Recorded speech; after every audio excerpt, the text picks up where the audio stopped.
Have you heard of alternate investment funds?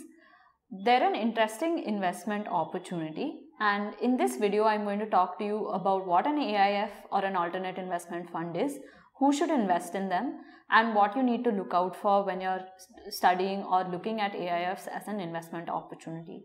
So first, let's get into what an AIF is. An AIF is a privately pooled vehicle similar to a mutual fund, but it is more nuanced and sophisticated, and it targets a more sophisticated investment audience as well.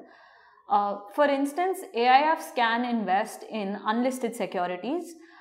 They can also invest in foreign securities, which you may not see in a mutual fund portfolio.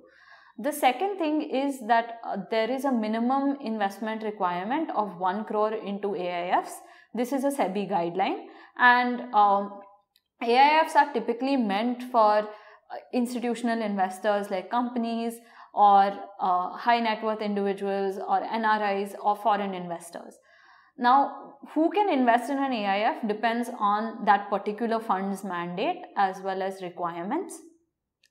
But let's talk about why AIFs may be a good investment opportunity right now.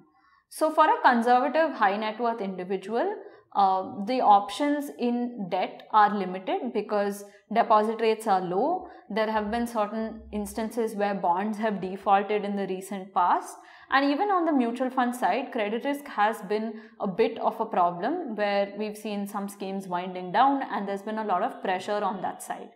Now, an AIF is structured to be better than a credit risk fund because first, there's no liquidity pressure. Anybody who comes in is expected to stay invested through the entire duration of that particular fund.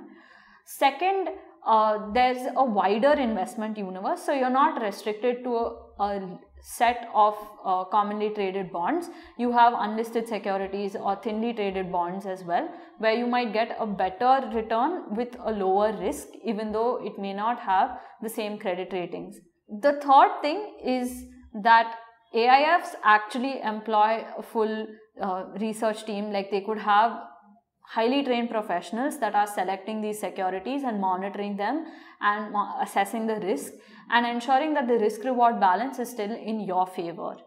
Given all of these conditions, an AIF can outperform a credit risk fund, but there are other things that an investor would need to look at as well. So you would want to understand what is the risk management measure that the AIF is following? How is the fund structured? How are you protected as an investor? What is the expense that you're paying for this service? And how are you going to get your returns? What is the expected hurdle rate, or what is the return rate that you're going to get? These are some of the factors, but not all of the things that you need to consider.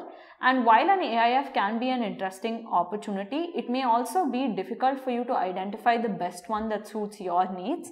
And that's where the role of an advisor comes in.